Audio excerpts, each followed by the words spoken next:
So where are you from? I really want to know. I want to know my network, where are they from? The question is one that is being asked so often here in the United States that, I don't know, maybe all over the world really, but where are you from is a quintessential question that does tell people a little bit something about the person they are interacting with. I assume that on some level you classify people based on where they are from. If someone is from a specific country or a specific city, maybe you have a certain idea of what that means, right? For example, here in the United States, people say, well, if you're from New York, you talk fast, and if you are from the South, you speak with a Southern drawl, and you are very kind and polite and things like that. Anyway, I am originally from Luxembourg, which is a small country right in between France, Belgium, and Germany. A lot of people here know Germany because due to their services in the military, they have been stationed in Germany. So as opposed to what a lot of people think, that Americans don't know the geography of Europe, and that might be true for other regions, but here in San Antonio, military city, that is not at all the case. People very often have been living in Germany for a while, either as an active military person or as a spouse or as children. Matter of fact, I have one of my team members who has lived extensively in Germany, and she even speaks a little bit of German. So I think nowadays Luxembourg has about 650,000 citizens, and that of course is very, very little compared to the 1.5 million that San Antonio has. I think it's 1.5 million.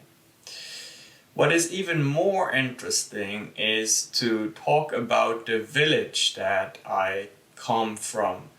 So we have moved quite a bit when I was a child, and I have asked myself, where are you from and what does that mean?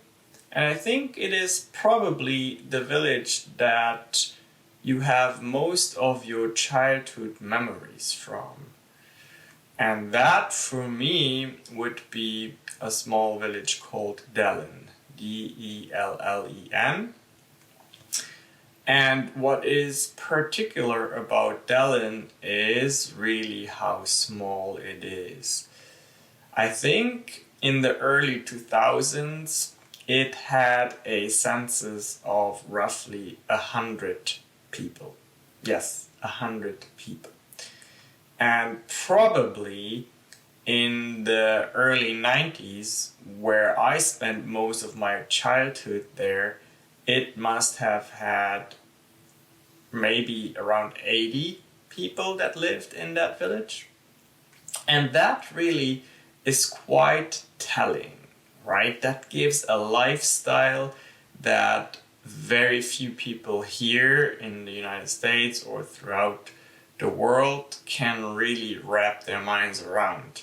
Because when you live in such a small, tight-knit community, it almost feels like one big family. And it comes with all the good and the bad of big families, right? So everybody knows everyone, everybody has an opinion about everything, and it's just not very easy to live a life that is not under scrutiny of the public.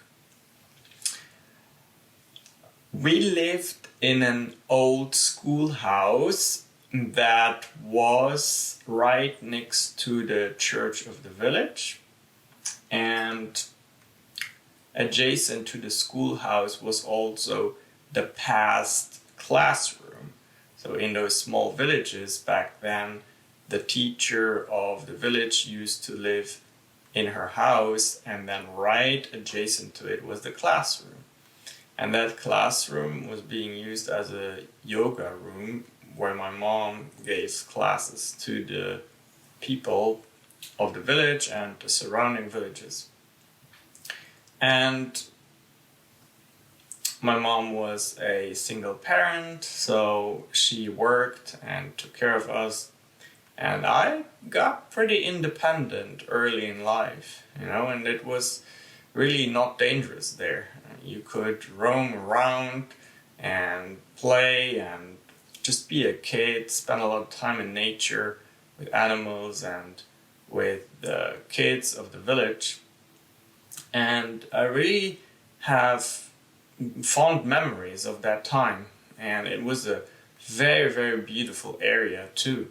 Actually, I think I'm going to blend in a few pictures here so you can see. And one thing that clearly was different, again, is very obvious thing, is the size, right? It's such a small world compared to where I am living now here in San Antonio, Texas. And in a way, almost as a metaphor, the size of the place you live at kind of represents your opportunities and the horizon of your mind as well. How much you know, how much diversity you learn, and how many different things you can do. There were not that many. And but again, as a kid, fine, focus on living your childhood, on having fun, and then go to the next step, which the next step for me was to go to boarding school. And I actually chose to go to boarding school because somewhere I knew that I wanted to leave Dellen and spend some more time in a different place with more people. And that happened to be a boarding school in the city of Eschenach, which I will probably talk about that in a separate video. Please tell me in the comments where you are from and what you liked best about your childhood and the city you lived in. And how has that really impacted your life? What good have you taken from that time? If I had to answer that question, it would be, I just had a really carefree, awesome childhood where I could just open the door and go out and play, ride my bike, spend time with the neighbors, and be nature. A very, very safe environment too. Nobody had to worry about predators or bad people doing bad stuff to kids. That was not a thing. So I think there's something to be said about having had that stretch of carefreeness in your life as a child.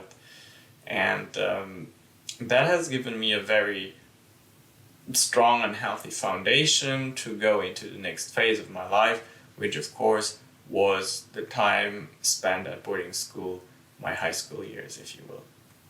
All right, Shanks Nation, as I'm gonna start calling you, thank you for watching, and we'll meet again in another video. Take care.